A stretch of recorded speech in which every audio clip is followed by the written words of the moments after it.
Sir.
Up until I did the interview with JR, and then it went so well, they divided into like 6 segments. And I remember for the first week, I was driving with Steve Austin, and he was kind of a loner, like it wasn't like I rode with him that much. We were good friends, but Steve was kind of on his own a lot. And unlike WCW where everybody rode together, it was kind of a big community there. But when guys are, I remember like when Cat was on top. Wildcat Wendell Cooley reference. Very obscure. This shit sell out. But when guys get on top, they have a tendency, I think, to go off on their own. And cut the promos in the car and always thinking about what they're doing. Running your own schedule Yeah. all the time, yeah. But Steve said, "Kid, what are they doing? They turn your babyface." No, I think it's just a way to allow people to understand the character a little bit better. And he goes, "It'll be a babyface in 3 weeks," and sure enough. No turn. There was no turn. It was just the fans every week were cheering more. And then I started working with Hunter, 97 Hunter. This is like both looking for the break and not working out, but really having good, solid matches. I had to put over that era. Mankind, but it wasn't until Vince had heard that I'd been this dude love character. With Shawn Michaels asking me, he goes, one of them insult me. He goes, let me ask you this. He goes, is this the way you always like imagine yourself? Looking at the Mankind, you know, when I had the hair torn out of my head and the wild bumps, I said, no, I wanted to be you. And Bruce Pritchard happened to be there overhearing the conversation. I told him about the evolution of Dude Love when I was younger, you know, 18 years old. So Dude Love was the character that you played when you were a teenager. I played, and like it wasn't a backyard wrestling thing, even though I did, you know, a couple, you know, home videos where I was Dude Love, and it was more like in the editing. We didn't have actual match, well, one actual match, but we'd edit them and put, you know, and put in like little clips of wrestling magazines with my face. It was no, you know, Photoshop. It wasn't no Photoshop. It was just me going through enough photos, finding the right magazines. I had hundreds of magazines. I'd find a frame that kind of looked the thing, and you know, there was one that looked really good. My face over Don Morocco's body. And when Vince found out that I wanted to be this guy and that I had video, it just kind of got his mind working. He became really, I don't want to say enamored, because I don't want to use any word to describe Mr. McMahon that isn't super cool in mind. I don't want to say he became enamored with me, but he became really interested, and he wanted to make that, and that's when he had he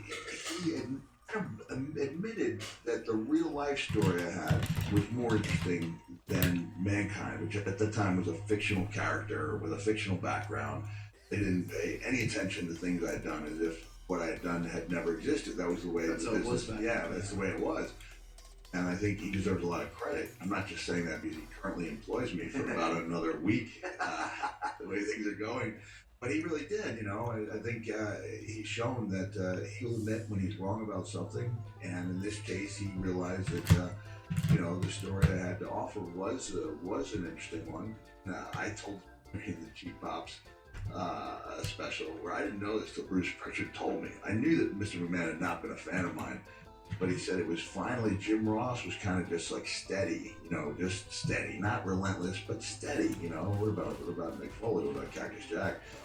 Bruce said it was the fall of 1995, and Vince slammed his hand down. I think, all right, I'll bring him in, but I'm covering up his face, and that was Mankind. So no, you keep mentioning this. Why did Vince not like you?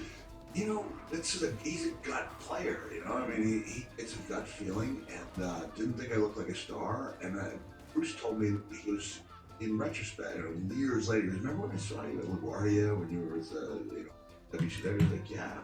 He goes, do you know Vince was right there? No. He was nowhere to be seen. I said, where was he? He goes, well, when I said, hey, there's Cactus Jack, would you like to say hello? He says, him. Really? So in a way, maybe he was sold on the character too. Huh. But you know, I like to think that I struck a blow for the unlikely guy. You know, I would be told, I would call up once a year, talk to J.J. Dillon, and I should not have went in my book. You know, you're kind of writing. You know how powerful you feel when you get that pen going on the keyboard. It's like getting stuff out. You should edit that stuff out. Reading it.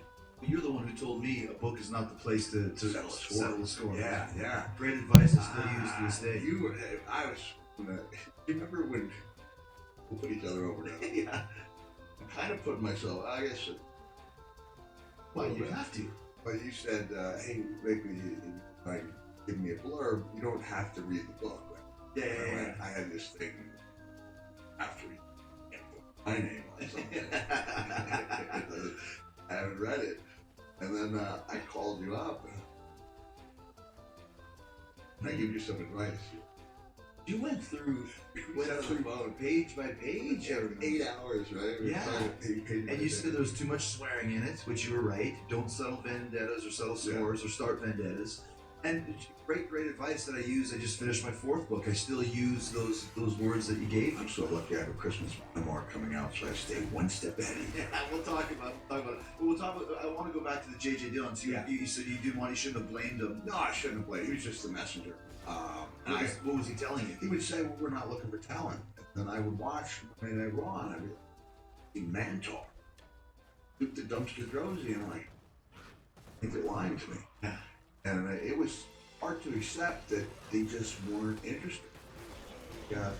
when I was doing my thing in ECW, like the anti-hardcore gimmick, there was not a thought. I was doing this thing. I don't know if you remember the promos of Tommy Dreamer, but the idea was I was essentially like Jacob Marley, you know, to Tommy's Ebenezer Scrooge, trying to save him from the mistakes I'd made. Yeah. Because I had left WCW under less than ideal circumstances. Didn't think I could ever go back there. Tommy had been asked to turn it down because he was the ECW, you know, faithful guy, and that's bad business. You know, that's the guys who stayed, and I love ECW. But can you imagine what they chanted to you? Please don't go. Oh yeah. They did it to everybody. Can you imagine if guys who they can't go? You know, And like some of them did, like you said, Tommy. yeah. You know, I think Taz for the longest time wouldn't do it, and Sabu wouldn't do it. Maybe missed the boat. Yeah, right. Got their shot. Oh, and, you know, Tommy's highly respected. He's had great years. But I think had you and I not gone with it, not sitting around doing this podcast, or we're doing it like in someone's basement, not looking at Joe Louis Arena. At the signing in Fargo. Yeah, but I was doing the angle, like, you know how things are. Things really go, well, at their best when there's some realism, you know, fueling the emotions. I firmly believe I would never have a shot at, again, at WCW, or if I did, it would be as a, like, kind of a, you know, revved up enhancement guy. And I didn't think the cards, it was in the cards for me to be in WWE. I've been rejected there so many times. So I was going with, don't make the mistakes I've made, doing it in a pretty convincing psychological fashion.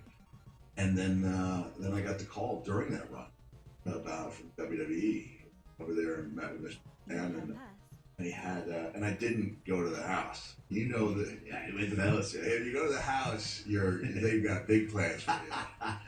Office, you're like, you might be okay. Right. And then if you meet with an assistant, you know. Where did you meet him? I met at the office. Okay. So, like, I think it was indicative of the push I was supposed to get. You know, I mean, there were other guys, you know, coming in. You know, and I'm not picking on Mark Merrow. I've made my peace with Mark. It wasn't his fault that he got a great respect. But you know, Vince would, you know, give more attention to the guys he thought were going to be the backbone of the company. And so you had, you know, guys like me and Stone Cold who were not. We're not earmarked to the stars that you and became. This is the story I told in the '99 book where I was at what they call the tent towns of Cohasset, Massachusetts. Yeah, we used to do those. That's right, the tent tours. Yeah, I loved them. And one of the highlights. And what those were, just so people didn't know, you would have shows basically underneath tents Yeah. in small, like, you know, Rhode Island cities for, like, you know, the wine festivals or whatever. There'd be a tent show. So they would only be up there in the summer, you know, 2-3 months out of the year, and they were fun. They had a great atmosphere. The ceiling would be really low. And you get away with doing things at those shows you could never get away with. For example, you know, I was having a match with Triple H in that 97 feud. I had the salad tongue. I could make liberal use of the salad tongue. I don't want to give away too much here and insinuate that wrestlers communicate. But on this one occasion, I heard Triple H go, "Feel me." Feel toss. He's like feeding me his nose. I go from the top rope. They reach up with the salad tongs, grab him by the nose. It's one of the. It's almost like the catapult, where you know it can't work, but you suspend disbelief, and it's like, my goodness, I had the big extended throw, you know, it's like, whoa, way over there, he took a hell of a bump. But that was '97. '96, as heel Mankind, you know, characters, he was starting to get over, you know. I had a couple of good pay-per-views with Undertaker, and Jimmy Miranda, who was the head of merchandise at the time. He sat me down and he said, you know, they would like to have some Mankind merchandise. And they had about 30 different products. And my name was marked off on like 2. It was a t-shirt and a mask. I said, I don't think I should have a mask because the mask is supposed to be scary. It's not something to buy. Hello. That's like really idealistic thinking. Right. And then as you get older, you just and guys like Barry Windham probably had 20 items marked off. Big plans for Barry as the stalker.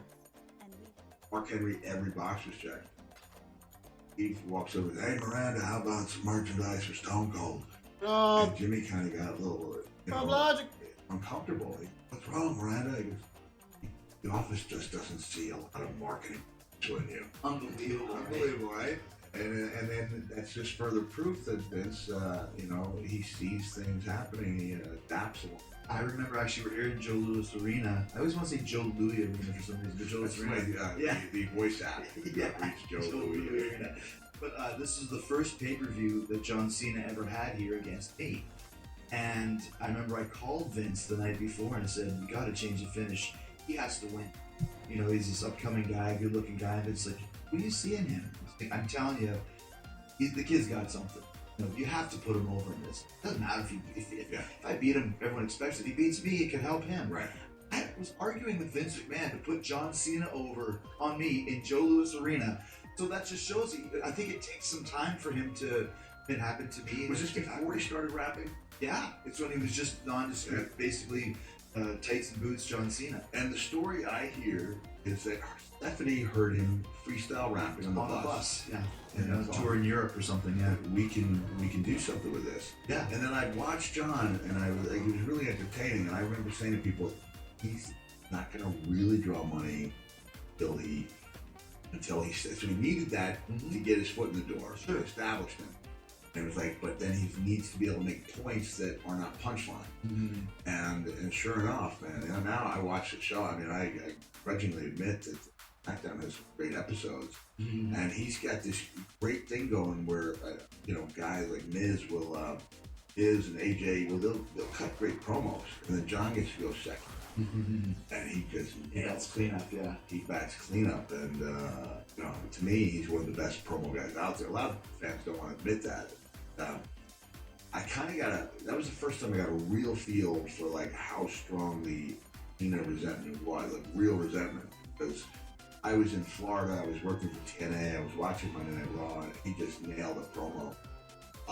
And so I wrote, maybe I had 10,000 followers on Twitter, and I said, great promo by John Cena. I think more people need to recognize his legacy of, I'm jumping around promo matches. And then at that time, I could see how many messages came in. I don't know why I can't anymore. And I said to my daughter, that's 6 messages within minutes. Like 1 or 2 minutes. She goes, that's impossible. Let me try it again. And I said, saw that they were, a lot of negative ones. I said, try to find a bad John Cena pay-per-view. And then they all responded with the same pay-per-view. I said, well, that's the exception that proves the rule. Yeah. And then it was, well, he just had good opponents to carry him. I said, so he had good opponents every month? Yeah, for 8 years? That was like my high school lacrosse team was a powerhouse. The guy, Joe Kuzo, was the coach, and he's the winningest high school coach of all time. And I'd hear, as my friends grew up and had kids in the system, they're like, he doesn't know how to coach, he just has great players. I said, so he's had great players every year for 30 years. Yeah. And, I thought John did well. I mean, pushing him, right? Well, yeah, of course. But this brings up something that we were just talking about earlier about how you just deleted your Twitter app off your phone because this is breaking news. Because of the breaking news just happening maybe today. But you were talking about how there's a lot of negativity on Twitter, which there is. Yeah. That you had enough of it, or was it? Yeah, it's still really valuable. Like you get your pulse on something, but until I stop being the GM, I swear it's just a exercise in masochism. People yelling at you for stuff that's happening on the show. Yeah, that of course you're not really in charge of. Not to insinuate. We give voice to ideas that are reached by consensus. Yes, and then you go out there. And it's just a crazy thing to say, all right, I'm not really a GM. It's not altogether true because, I mean, it's a good experience from my son to watch me and you and Kevin, and I think it was just 3 of us. We had a segment, and it turned out to be a very, very good segment. It was coming off the Hell in a Cell, and you'd had the key of Jericho, and you had to buzz me because I completely forgot to talk about the key, and you're like, see you twirling it, you're like, yeah, you're just the key, man. The key. The key? So what I do is funny. When the first time I went out there with Stephanie, right? I said there are the 2 minutes where I'm probably going to forget things out there, and I'm not going to panic. What's going to happen? But just be aware that it will happen, and you may need to give me a couple of buzzwords. What I didn't tell her was it's going to happen within the first 15 seconds. I'm going to be out there. And somebody says to me, like, when I say, did Stephanie say 5-alarm fire to you? And yes, she did. And I said, I responded to it like it was a 5-alarm fire. And so I need a little help. And then once I have that little bit of help, you know, it can through. But he saw that, you know, we're able to negotiate and you know, talk to the fighters, understand they have a difficult job, but they can't give it the words, the same voice that we can. And you don't want to crush them, you know. I mean, no one wants to have their work out of the on around, you know, like some guys do. And I really like that. I like that we're too, you know, better, you know, you know, I think make it work, and it was fun because it was a really productive environment. I think that's when the best things get done. And so you're like me, when you really believe in something, you know, you more so than me because you're out there every week and you've got the matches and the angles. I have to pick my spot. Like Stephanie and I had a major victory, in early September, when they basically wanted me to call her out on being a liar, and the lines would have been drawn 6 weeks into the, you know, relationship, and there'd be nowhere to go. And Stephanie had talked to Vince. Vince wasn't buying anything. I went and talked to Vince for about 20 minutes. I got like 1/10 what I wanted. And then I walked out, and Stephanie said, let's shoot it. I mean, she was, let's shoot it. We'll show it to my father later. And we did it. It was a really intense, it was a very emotional thing that Vince was not in favor of at all. Didn't write it down. We just went for it. And then Vince sees us shooting it. And he comes over, and we have got basically back, and got something. Look at it, and I start walking away. Where the hell are you going? I'll be right here next to you. About a 3-minute and 30-second promo. He doesn't say a word, and even about 30 seconds, or at least it seemed like longer. You know, and he doesn't say anything. He finally goes, "Do it your way," and he walks slowly away. And Road Dogg comes over to me, and Stephanie goes, "Y'all know you can't." And so that's the way it is. There, you got to pick your battles, right? And be willing to go full tilt. So there are times. I like to think that patients where I really feel strongly about something, people at home will go, "I think he meant that." And you can't go there every time you're doing that, because then you become the boy who cried wolf, you know. But there've been 4 or 5 occasions I'm really, you know, out of where I, you know, stood up, why I wanted to do it. I thought I should do it myself. Apologize to the writers.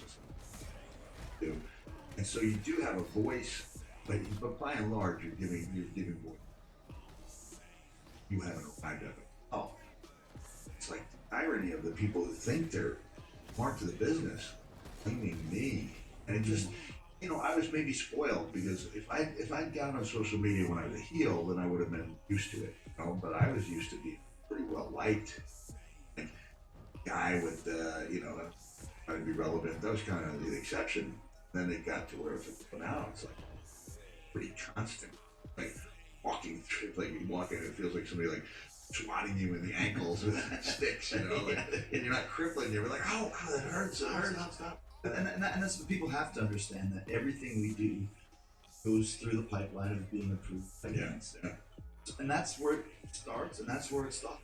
So no matter what it is, people mad at me for distracting Kevin Owens for a 3-second match. Believe me, it's not my decision. No. One of the things that you know, when I say I took it off my phone, that means now I just make more of an effort.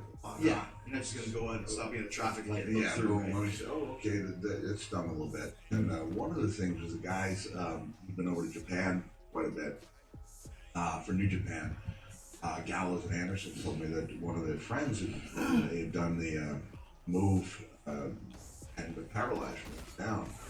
And you know, that hits home. There were a couple times I just be there on the just like, okay, because there were some Stingers or no things where I just one time when I tried to give shoji nakamaki or nakamaki shoji as they say in Japan a clothesline over the top in a barbed wire match. And we had done it one other time, and it looked sick, a lot of danger there. I had my arm wrapped in case I caught it, so carefully keep the bone. And in this case, we hit it to the clothesline, tire snapped. It's not meant to hold that kind of weight. And I remember seeing the picture in the Japanese magazine, my feet straight up in the air, just landing right on my head. Yeah. And so you're vaguely aware that the audience is responding, wow, that kind of nice wave of sound, and I'm laying there like, probably 3 times. I was one of them, and you're like, okay, pose. And the logical thing, and this is like where I work irony too often, but it's ironic that we're like the fake sport, and we're the one where guys go, okay, let's go, not get somebody out there. Yeah, and we need to get off the field. It's important now that we have that. We have people looking out for it. Because kind of if you love it and you break in like we did, going to the territories and being proud of the fact that you would, there's a guy in Florida, back when I lived in the Florida Panhandle, he was taking a long time in our pool. And, hey, people quit. I mean, your car breaks down, you don't make it to the show, and they're like, no, that's weird. My car breaks down. On the side of the road. Tell me I might make it to the. And it sounds like you sound like you're psychotic, but like if you were wired any other way, you wouldn't make it because there'd be other guys who would. And if you were the guy who's going to say, I need a break, I need time out, I'm not sure if I can move my limbs, someone else is gonna take that spot. Oh yeah, and all this stuff we're talking about.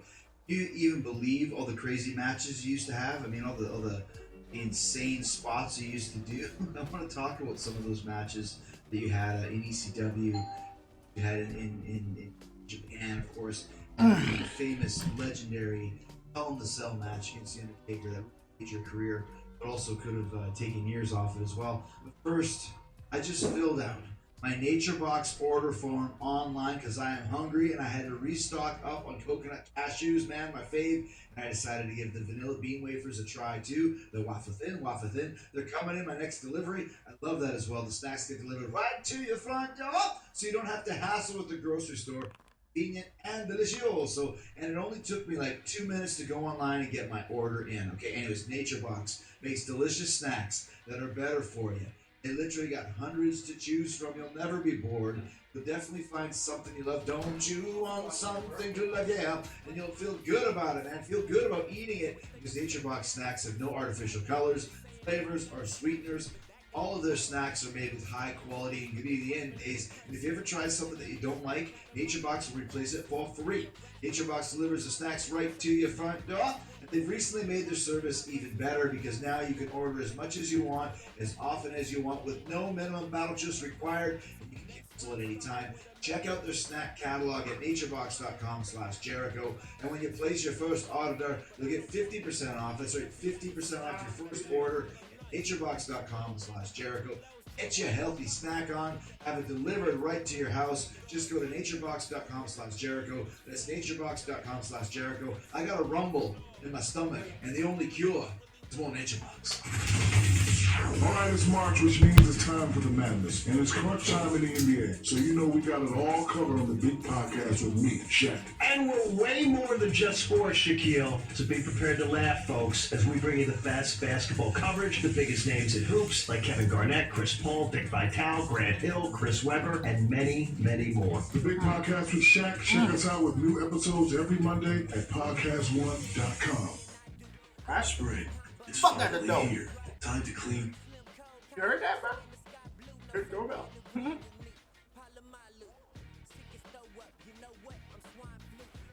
Oh, man.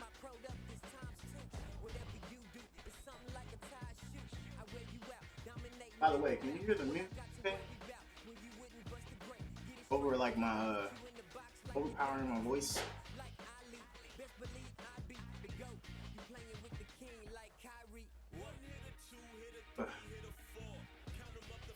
Up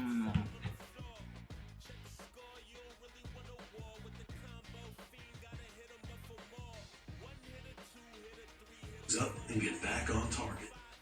Spring events of the Hills, your unstoppable range. Save over 20% on PMC2. I could summon skeleton mages. Off Smith and Wesson and Shield. Let's find more great deals all over throughout the store. Don't miss out. Shop at the store. This is Talk is Jericho. You're such a lovable Nick. I don't know. Love Sam. He bought me. He bought me. He Different. paid for me. He paid for me. He paid for me. He paid for me. What's this guy? Yeah, So weird.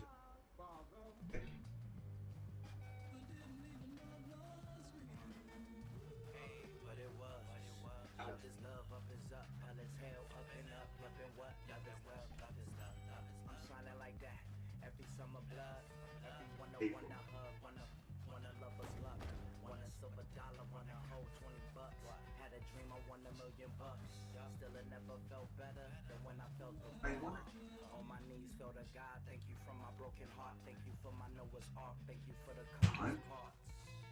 Hey yo, I thank you from the bottom of the bucket where the totem starts. Yeah, what if somebody sold his heart? Would he read it if he speaks it? Jesus. Keep it if he leave it. I had the homie push eject on the secret like keep it. I'm looking at my futures like geeks it. Hella 5 remix to how I used to see shit. Now I'm everyday stay deep with it. Saw the future, told the homie when it doubt, still finished. Bottom line, gotta eat it. I was 6 when I played Jesus. Nowadays I can play a demon. Back of my mind, heard my mind speaking to a kingpin from an ink pen, asking he in what he believed in. Good Jesus.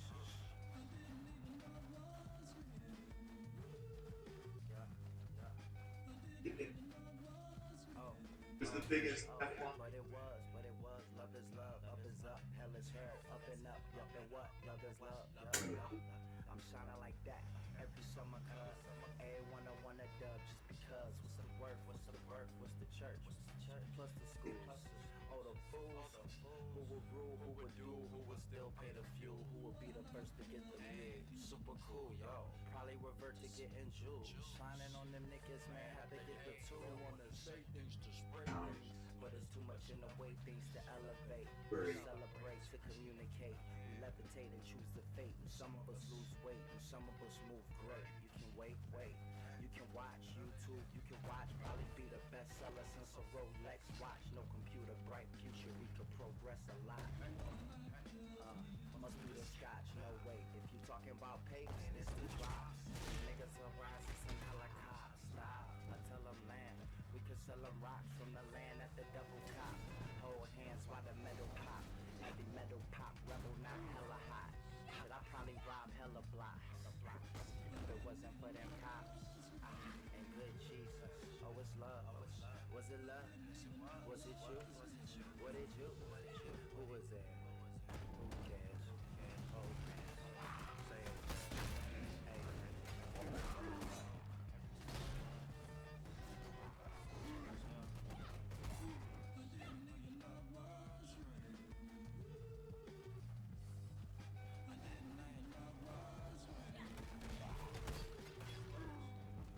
Yeah.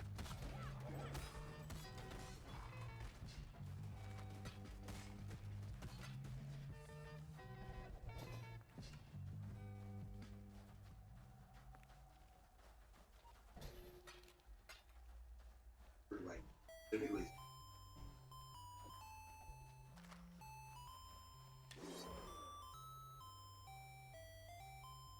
Hate the.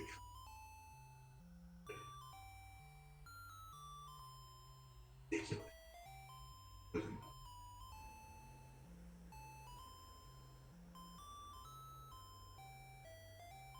Excuse me.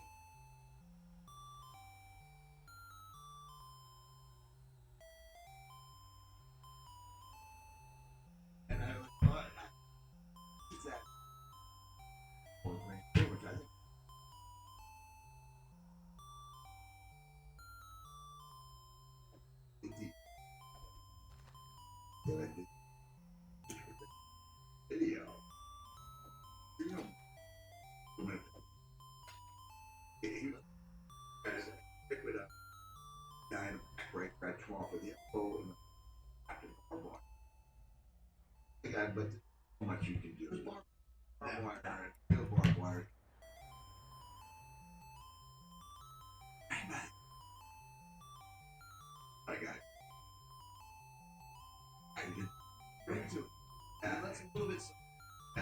but if you don't, but see, I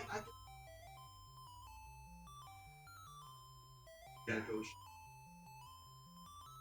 back through the curtain. I would do a corner or a room by myself. I did so deep, like I was the biggest son of a bitch, ruthless. You know what I mean? I felt it. Who I was. I had to come. Like I had to come down. Like acting was character. So you're dropping in. Down on it, and realize that actors go Right. It's like even in acting, still in it for a while. Because I'm not that. Wow. Just still good. I don't even write anymore.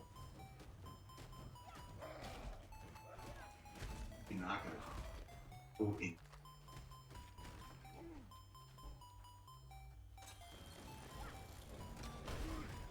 Go without.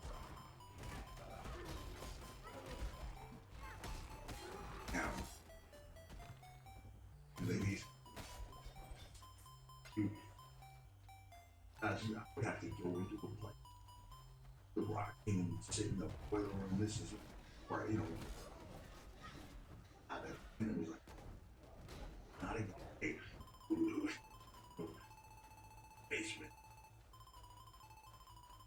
What is it?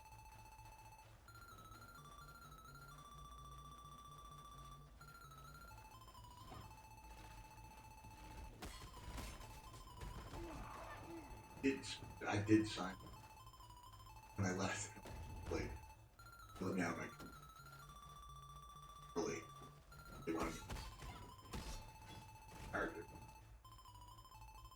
You know, hurt me. Because essentially, people they credit. I didn't know him that well. Luckily, I've been informed what my name was going to be. I'm in creative. Sixth floor. I'll go. Brooklyn is. He was the mascot. Family's listening. I apologize for saying he was a work guy. He was actually sick. And he wasn't on.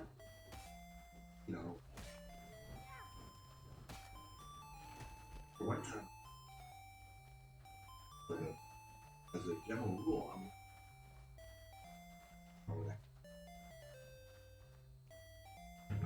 wrong.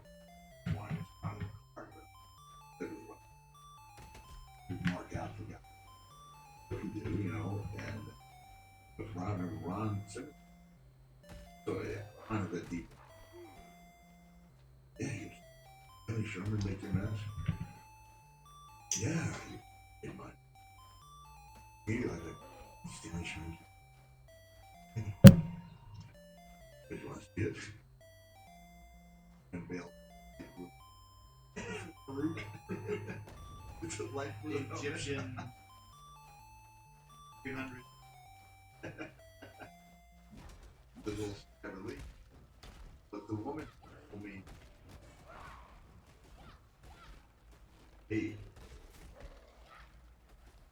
Bill, I'm not this. He goes, know what it is. Executioners. We've had destroyers. We've never had mutilator. Mutilator. That's what you are. They gave me the name Mason. Mason Mutilator. I thought the equivalent of Stone Cold.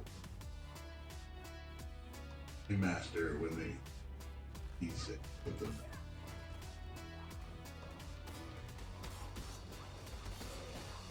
Any one of those matter. Every other thing be the same. The finger, the dagger, the fingers. That is it's hard to overcome.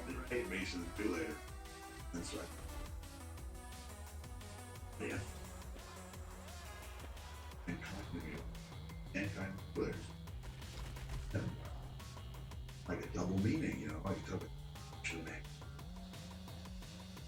didn't.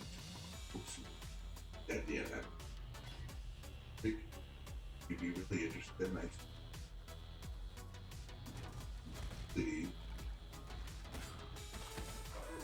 I can after yeah, do any of the activities after me. You know, basically, just missing me up. That's it. Top down. Hell. I have a lot.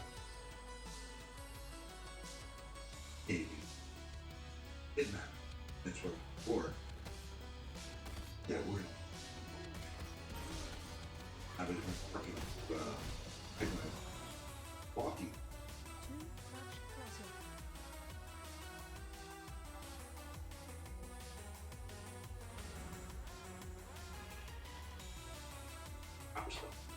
It's like the younger guys, but it's kind of they're all like filming. First pay per view starts talking match. I mean, then going over. Effectively, me every person, and I went wait, going over. And he didn't go into nation. I thought that's probably the last thing, years. You know, I mean, a solid 8 You can always go back to it. Yeah. And we went back to it, we established that. Mankind Mutilator. Yeah, my package, it said Mutilator. Not Mason, but Mutilator. And when I went out, actually worked Bob Holly prior to him. Bigger. That shop. Not to the music.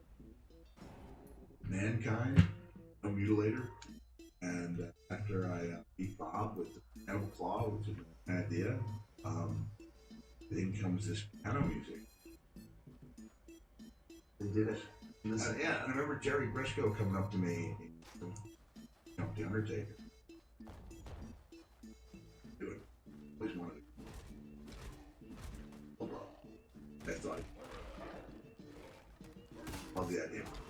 I don't think we really nailed it, because even if you're doing it on the floor and you have a low camera shot, not quite coming into the living room.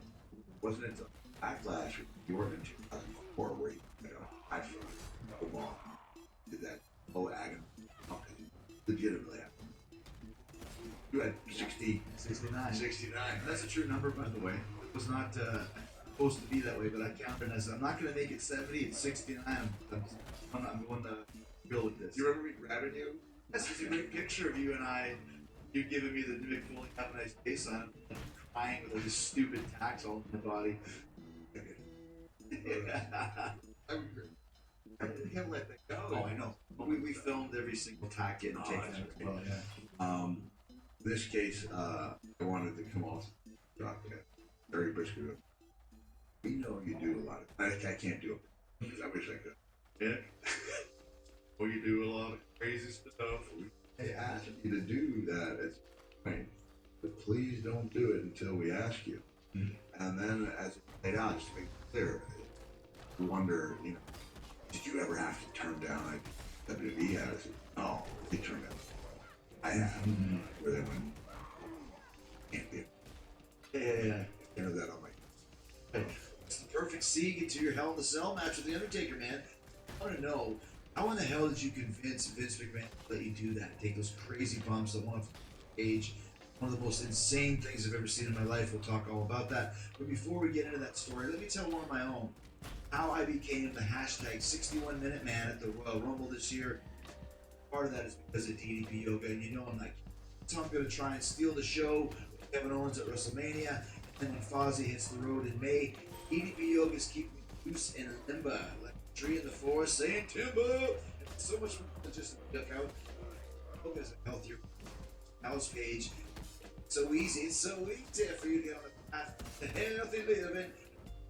But you got to take advantage of this tremendous deal that Dallas is offering. Get 30% off all DDP Yoga Now app and all DDPY merch and swag. Just go to ddpyoga.com/Jericho, and with the app, you can DDPY anytime right from your tableta. Also got a bunch of other cool stuff, features to keep you on that path to health. And DDP Yoga Now app subscribers won't ever get bored doing the same workouts over and over. Because DDP's added completely new 2.0 workouts and weekly live workouts from the DDP Yoga Performance Center. Look what DDP Yoga's done for me. Only my guest today who's lost over 100 pounds and in the best shape he's been in for a long time, thanks to DDP Yoga. Like I said, Dallas is offering you, this incredible deal on DDPY. Get 30% off the DDP Yoga Now app and all DDPY related merch. Just go to ddpyoga.com/Jericho. All you got to do to take advantage of this great deal, ddpyoga.com/Jericho. The best shape of your life mentally and physically, and do it today, man. All right, it's still the greatest podcast ever with Mick Foley. We still got a couple of the biggest stories ever to get on this show. Mick's Hell in a Cell match against The Undertaker, and the time that Mick and Owen Hart got Stone Cold Steve Austin laugh in the ring. That's right, laugh. And he was not a guy that would break character ever. Mick and Owen got him. We're going to hear all about it. First, let me say thanks to the great podcast show. Wow. We'll get back to Mick and the biggest podcast ever. The sponsor, of course, is TrueCar and the TrueCar app. It's all you need to do if you're looking to buy a new or used car. TrueCar helped me buy my Escalade last year, made it so easy and fast. I was in and out of the dealership in 90 minutes. When was the last time you bought any car in an hour and a half? It's unbelievable. Whether you're looking for a brand new car or a gently used car, get upfront pricing information from TrueCar so you can enjoy a better buying experience. When I say upfront pricing, I'm talking about real pricing on actual inventory in stock at the local TrueCar certified dealer. Using TrueCar on the TrueCar app lets you see what other people paid for the car you want, so you can determine a fair price and feel confident when you buy your car. TrueCar connects you with a local certified dealer of your Schwazen, who will honor your guaranteed savings, which makes your car buying process quicker and easier. I know because I did it myself. TrueCar also shows all the dealers' available incentives before you arrive at the dealership, which helps out. TrueCar users save on average over $3,000 off MSRP, and over 3 million cars have been sold to TrueCar users by the TrueCar Certified Dealer Network, and there's over 13,000 dealers in TrueCar Certified Dealer Network, so there's definitely one you know that's ready to buy. Visit TrueCar. Download the TrueCar app to enjoy a more confident, cheaper, easier car buying experience. What more do you want? Just remember, some features not available in all states. How in the hell did you convince Vince to do the bump set? Because let me just say one quick thing. We had a Hell in a Cell match, me and Triple H, and I was going to do, I had an idea of doing a crossbody from on the floor looking up. I'm so glad. I know. I'm so glad you. Yeah, I'm jumping in. Yeah, please. About the. Yeah, and then you said that. Unbelievable. They did, and I thought to myself, Mick Foley is the bravest, craziest lunatic ever. For even just thinking about this, standing on top, looking down. I was like, I could not do it. I don't know how you did that. I told a couple of biggest lies that day. There's a lot of people have speculated that I knew that the cage was going to break the second time. The truth is, that's way too dangerous to go in through the choke slam. It's insane. There's no, yeah. It was. The big bump was the only thing I had this stuff down a rack that it would give a little bit, and then Taker was going to push me down that hole, and the big visual to me was I would be hanging upside down, like the arms are flailing and this, and the bump itself was like, all right, then I have to be able to rotate, land on my hands and knees, maybe risk your wrist, your knee, but nothing real major, and I got approval for that, and then I said, hey,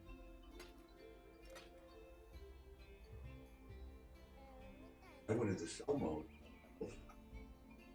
Up and elbow. And we moved. He would let it. He would let me do that. Right? Leading questions, and he was like, "This thing I'm in total control." That Taker looked at me, been up to both hands, and you feel comfortable. I said, "I never walked. I gosh. No way. Anybody that's listening to this, trust me, when you get up there looking down, it feels like you're 100 feet. It's so ridiculous. And even though I don't curse much out loud, I curse thoughts. Mm-hmm. And what I was thinking when I got up there was, you be kidding me. If I could have found a way to climb back down. I also didn't realize being a bottom heavy guy maxed out at like 4 pull-ups. Hey, I think I got considerably heavy. I had to get up that cell. Two of my fingers lost feeling for about 2 weeks. And on that, if you look at it, my feet are just I couldn't get Getting off the ground, yeah. every subsequent match of bed Pulls it out, yeah. it was bad enough to get up there that first time. Good time after, you know, I've got able. Don't know how I did it, but you know, I did it as pretty fun. A lot of credit. My wife looked at me like when I came home, you know, from some of these Japanese tours. Already been my mentor. See the shape I home in. You know, like, then the crazy Dick Murdoch being your mentor. and so he went with me and we went to, you know, I don't know, you know this, you rarely end up in Stamford, Connecticut. Like, very rarely are you actually maybe a little more the islands. Very rare you go through. And on that one day, Terry and I were passing through, worked out at the gym there. We watched the cell match with Taker and Michaels. I was really worried because the character gone through mankind, unloving, we love. That came next to all three. Travel far. Corporate, we love, and then back to being. I use the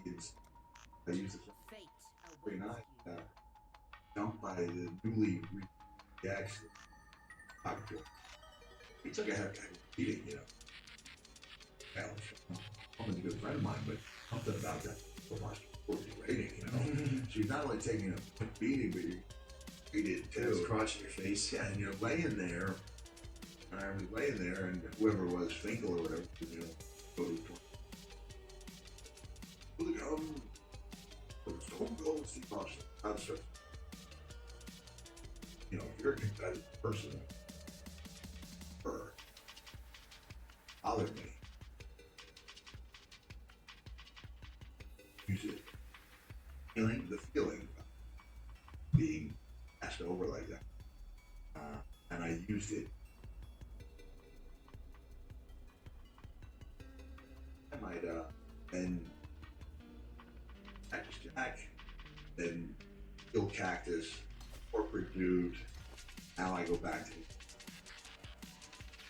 I could feel the wall. Like Lost momentum. I've lost momentum. I was like, didn't know how to get out of it. Lucky. So I had faith in me. Being there. That match with Taker. That match with Taker. We didn't have that angle. History. Luckily we had the history together. On the co-main.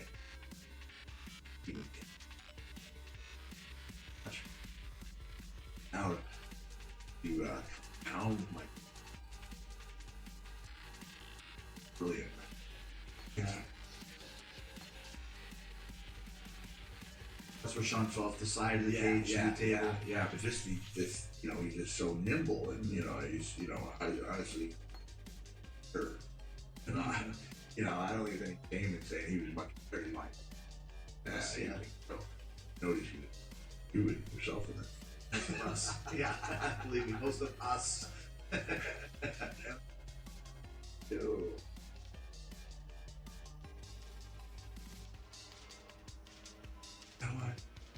and it's like, what if you were thrown off that cell? And he's joking around, laughing.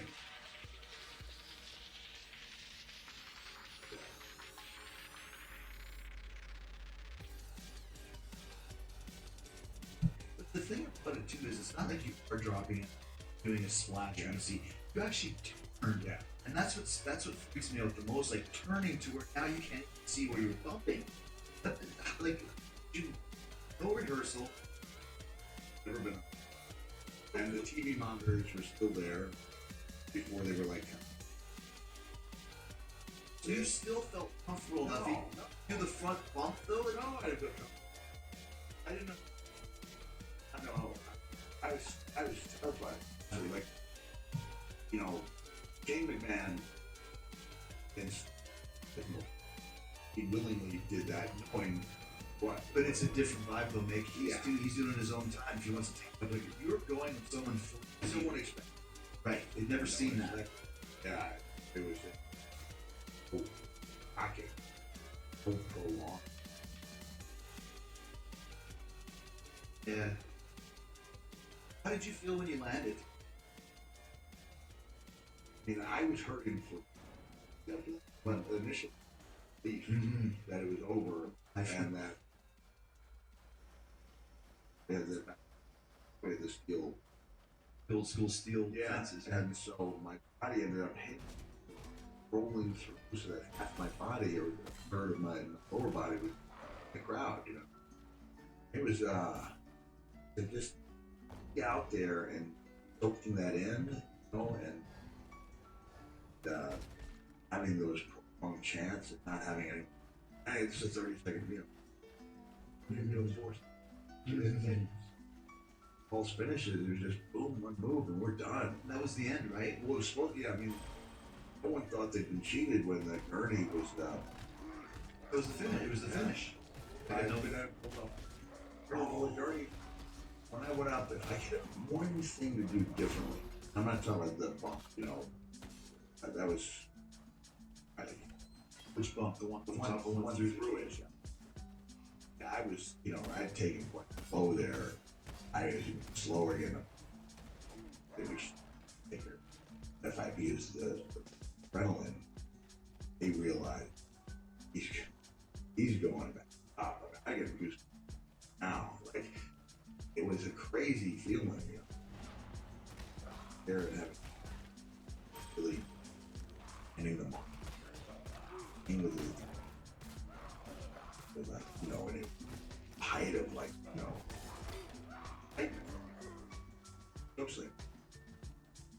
I didn't have legs, but always got up for choke slam. Always, I was in choke slam taker. I was always high up. So one time that they left the cage, and they left, I got up, come down and mesh gate. I would have landed. I had my shoulder Even on your head. Yeah. And I don't. It was bad. Looking at. Hard for you to walk. Yeah. You can see all those. Well, that, I'm sure that didn't help. this is one. Those teeth are actually from. Now they're gone. Yeah. Are they dead? Yeah, they're dead and they're dying. So it's like more.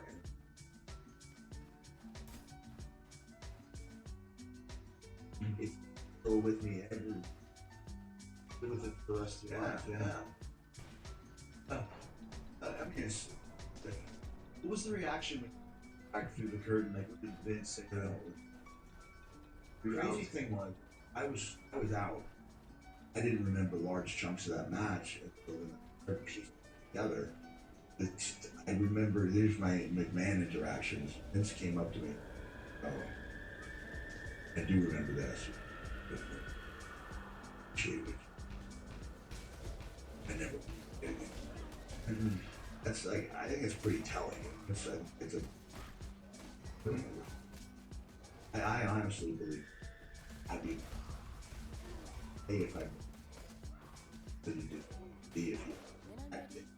Yeah, play something. Does that all the time? Yeah. Cut stuff off.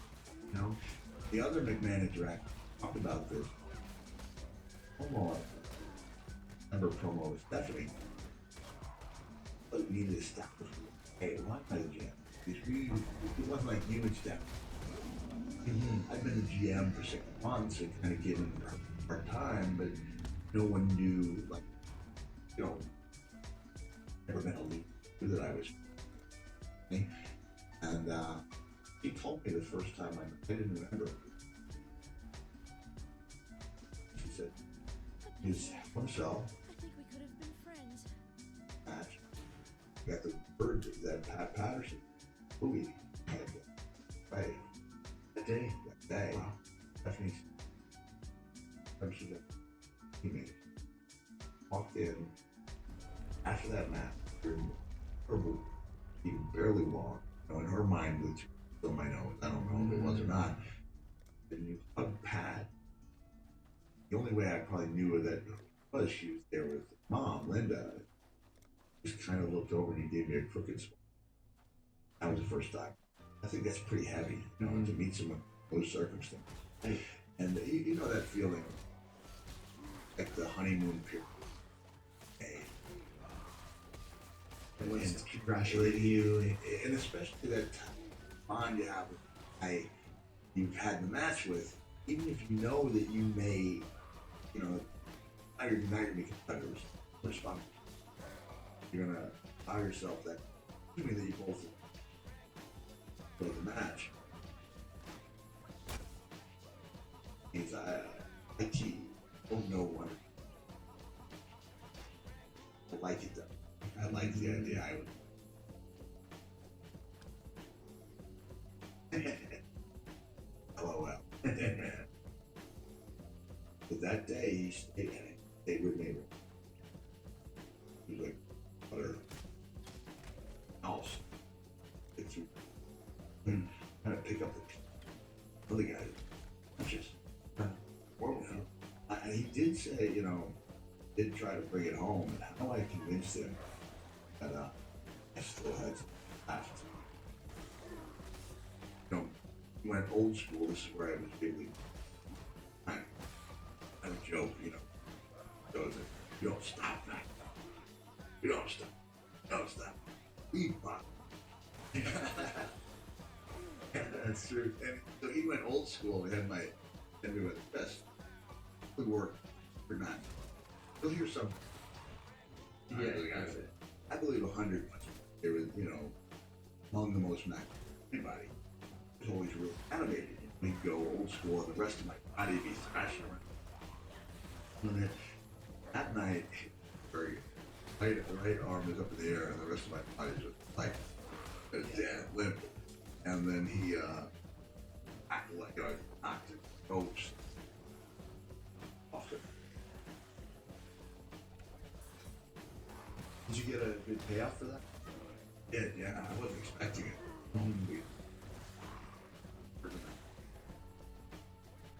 And rightfully so. But it wasn't like I did it with expectation. No. I think it's really, I honestly, I don't know how payoffs are now network.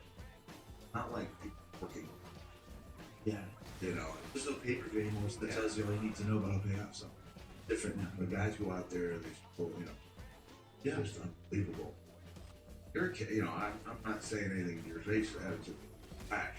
This, you know, an amazing year. Like, who would have thought? You were doing the thing. You put me over for a while.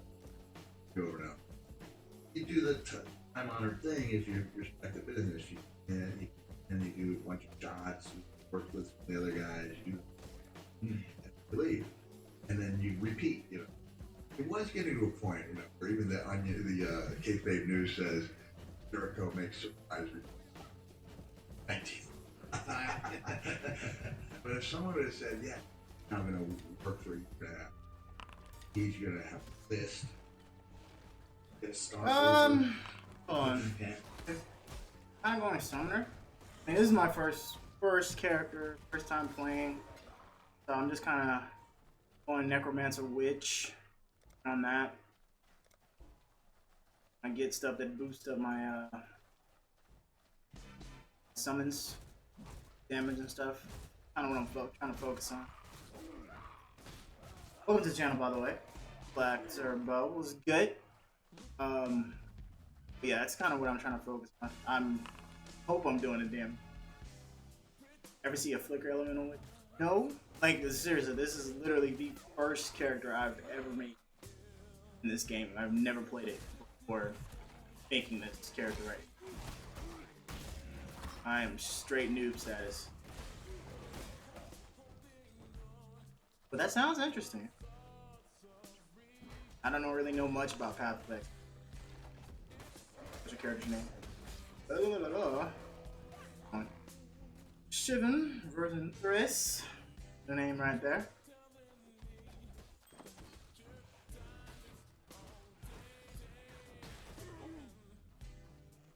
Catch that? I need to bring it back up. Mortality is the mother of life. We have turned our backs on it. Why you did?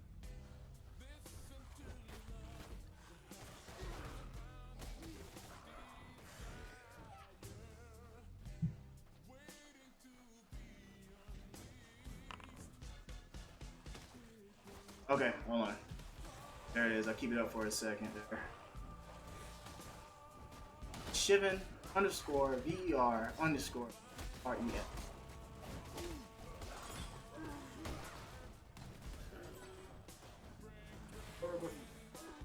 Too much clutter. Okay.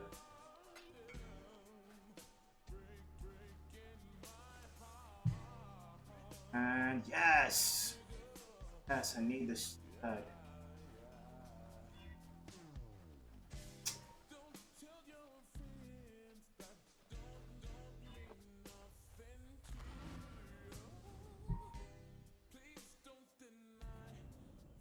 Oh, yeah. Alright, I can see prophecy again. Hello. Good prophecy. Oh, man. Oh, us. Yes.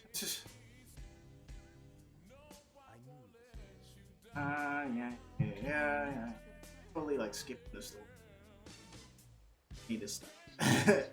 Like, I know next to nothing about the game.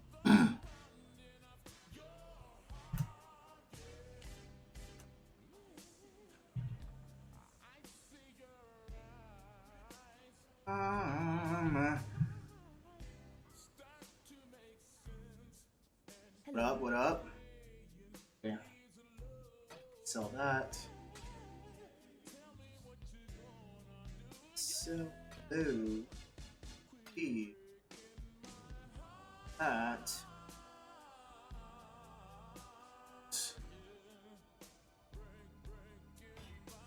I am gonna keep. Yes. Yes. What did you? Alright, what quest you got?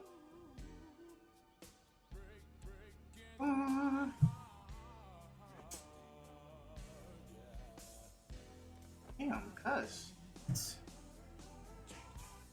Thanks. Alright, currently.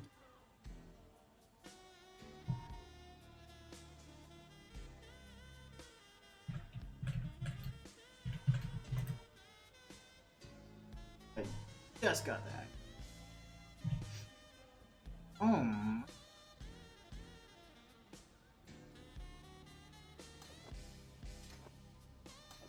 Oh. Ow.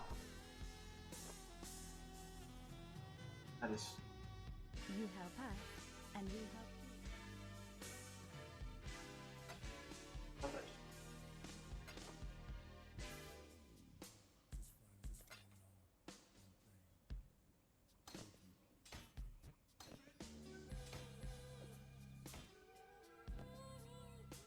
Awesome. Hello.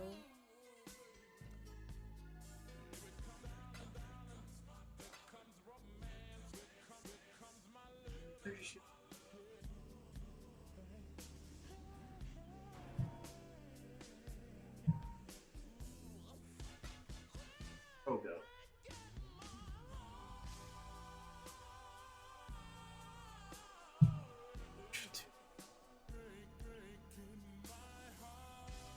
Up with it.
Alright, cuz. Got it.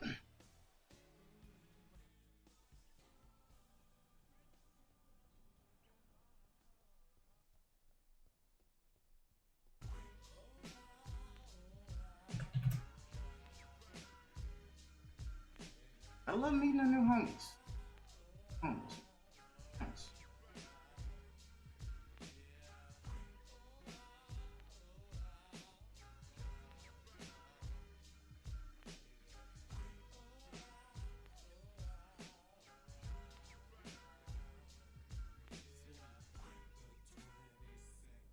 You getting lit? Talakura. Go. I was beginning.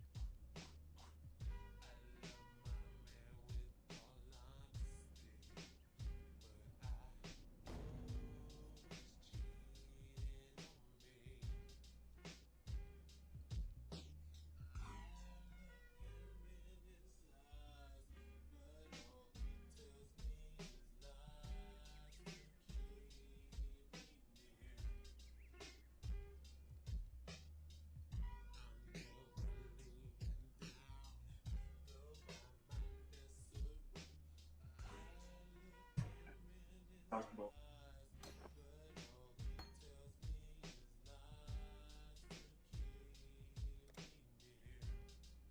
We're gonna get rid of that.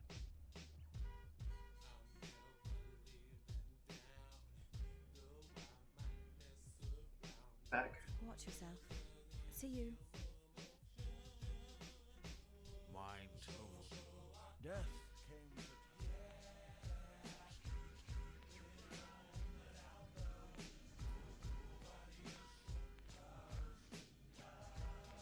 Oh. Yo.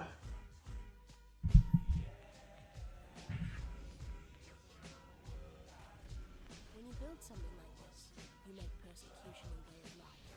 Alright. Yeah. Fuck. No, nigga.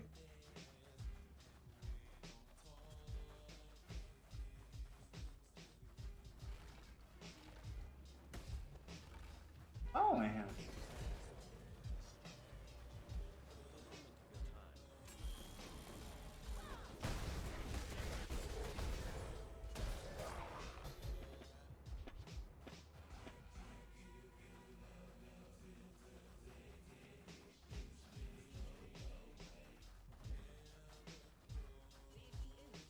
My work in progress. Let's see if Rayclast has been good to you, witch. Enough of this.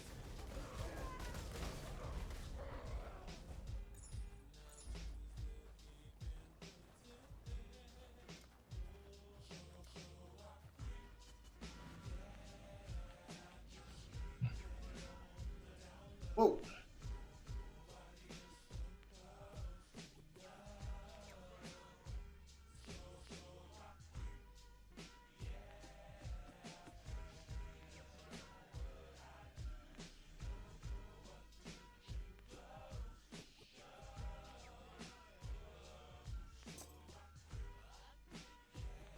Need some help.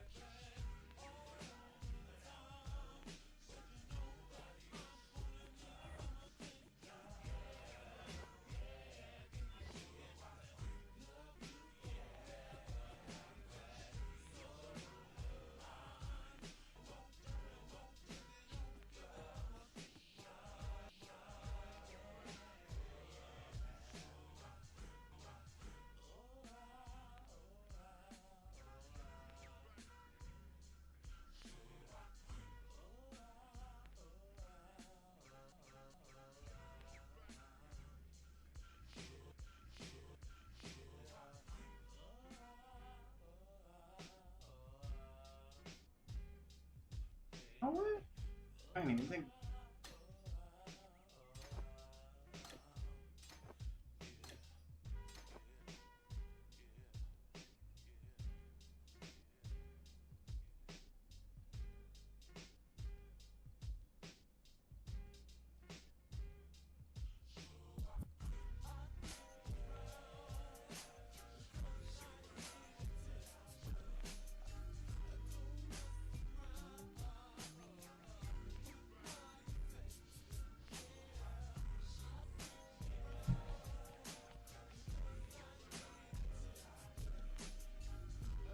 Okay.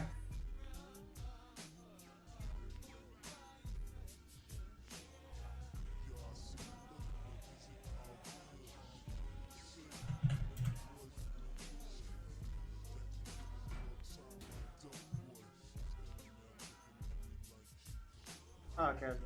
But that, with no homoerotic overtone. Yeah, right.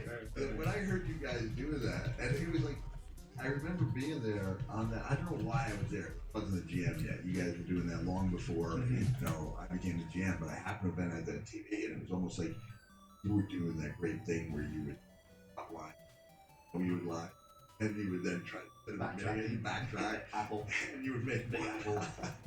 And you said something about a friend and walked in. You know, Kevin. I think anyone who watches Kevin know he's a tough dude, right? Yeah. And like he could have stepped on what you were doing. He was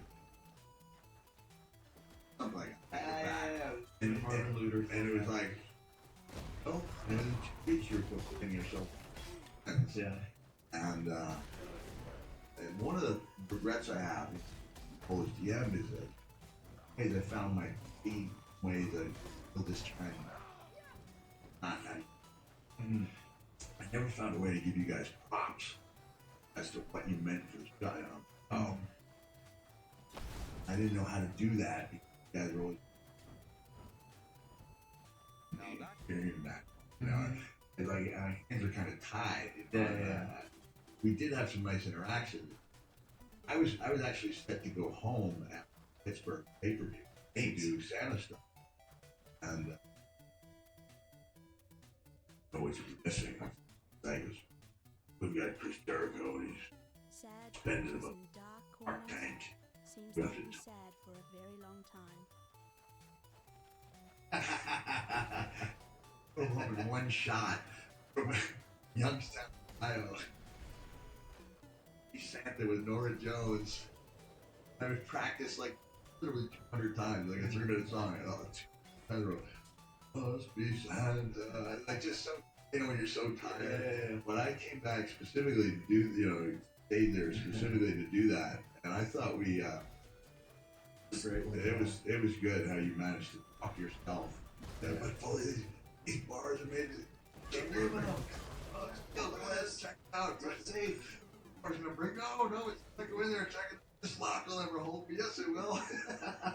See, you've always been like, and here's something too. It's on personal.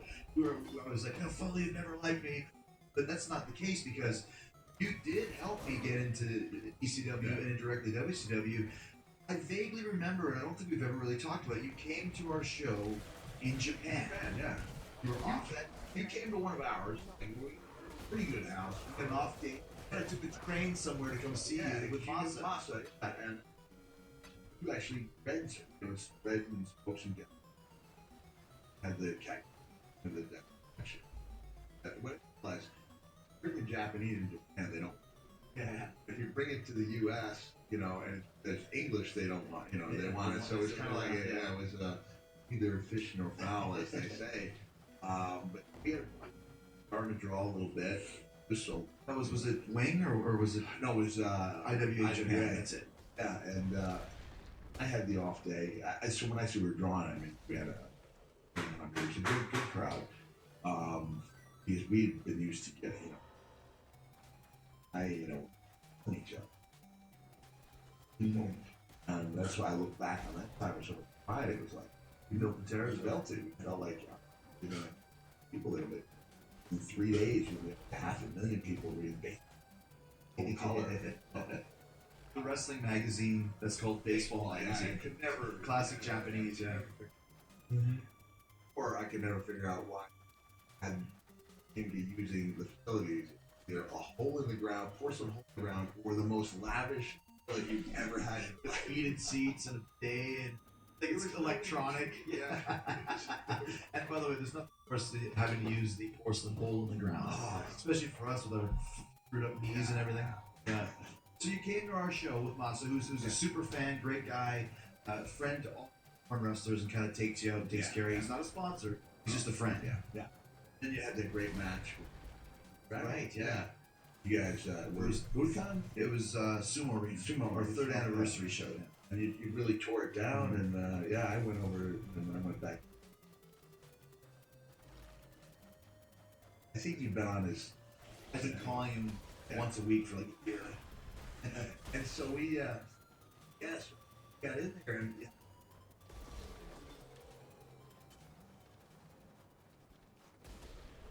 I was the anti-hardcore heel, and when I turned heel there, it was like, dude, you can't be vicious, you can't insult the fan. How do you be a heel?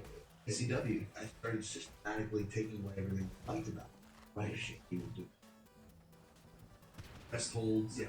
Yes. Yeah, I mean, it was pretty. Steve got hot when I got our review in one of the sheets, and he was like, he goes, there was a 4-star. That's or something like that. It was bad by design. Accomplished nothing more than a great match would have, but that night in venue in Queens, all wanted